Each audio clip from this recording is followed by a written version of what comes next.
I've been playing Hi-Fi Rush on my PC. I've been working on my Voice of Cards video for months, and it's nearly done.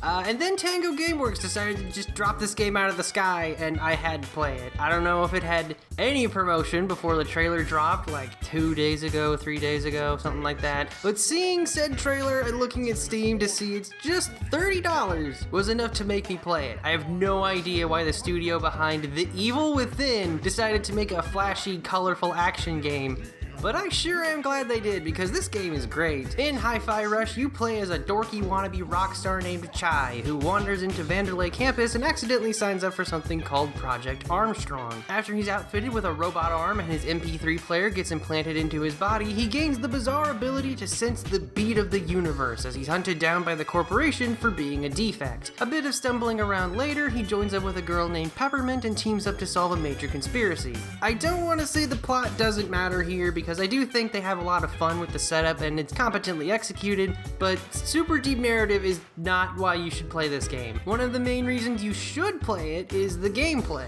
The main gimmick of the game is how the entire world is grooving along to the background music with a continuous beat to match your actions. This is what sets up the combat, since your attacks gain more power and you get more points when you hit on beat. I don't know why there's been this wave of rhythm-based action games in recent years, what with Bullet Per Minute, Metal Hellsinger, Necro Dancer, so on, but I'm glad Hi-Fi doesn't strictly tie your actions to the beat. You have light and heavy attacks that always hit on rhythm, but they gain more power when you actually sync up your swings to the music. Light attacks take 1 beat, heavy attacks take 2 beats, chain them together in different ways to perform different combos you unlock from the shop. If you need help finding the beat, they have a little display you can turn on at the press of a button.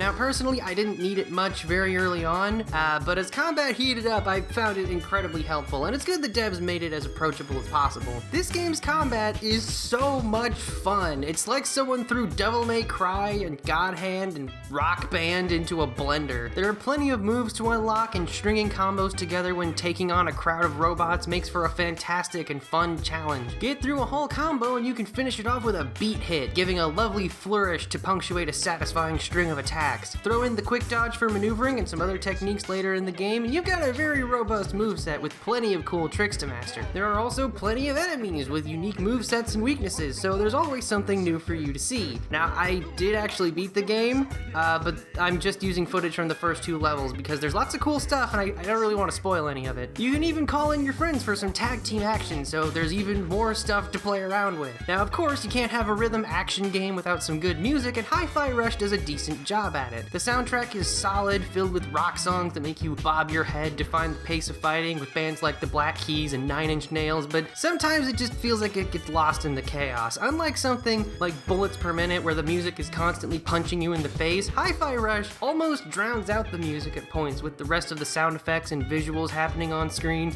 I mean, I guess the solution to that is to just crank up the volume, so that's not really a problem at all. It isn't as punchy as those other games I mentioned, but the battle sound effects give the beats some nice oomph, and I think it's mostly intended for you to sync up on purpose so that it really just sounds amazing. The other main reason to play this is its atmosphere. Chai himself is a dork. He's a pretty typical kind of modern character, someone who tries hard to be cool by repeating lines he's heard in Netflix shows or something, cracking jokes, daydreaming, being a bit cocky, but I think it still works because he's very enthusiastic about gaining musical superpowers and sticking it to the man. They also show him failing or getting embarrassed for indulging in his fantasies, which I think makes him a pretty well-rounded protagonist for this kind of tone. If I had to play a game as either him, Nathan Drake, or any Marvel movie character, I'd pick him. No questions asked. I thought he was pretty likable. Peppermint's alright.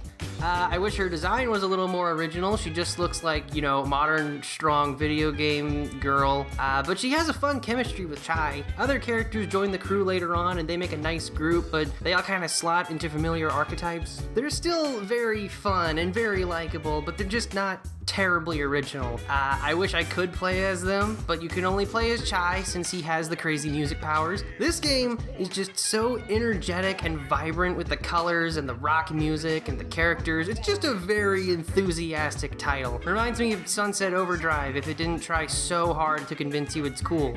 The bosses of Vanderlei all have distinct personalities and the dialogue is honestly pretty funny at points. It's a very enjoyable cast and they're all wonderfully voice acted. They must have had so much fun with this game. It even has good jokes in the documents and random NPC robots around the levels, so it's just overall very charming and lighthearted. I've actually beaten the game at time of writing, and I enjoyed all of it. This game is fantastic, and the fact it just dropped out of nowhere for half the price of a regular AAA title is astounding. I guess I could see some people finding the cast kind of bland and stereotypical, but there's nothing wrong with that if you do that well, and I think the developers did just that. Besides, when the rest of the game has so much energy and style, it's easy to just ignore that and go along for the ride. Hi-Fi Rush is just unbelievably fun, and I highly recommend it. Now let's just hope I don't stall my big video for another month because I just keep playing this.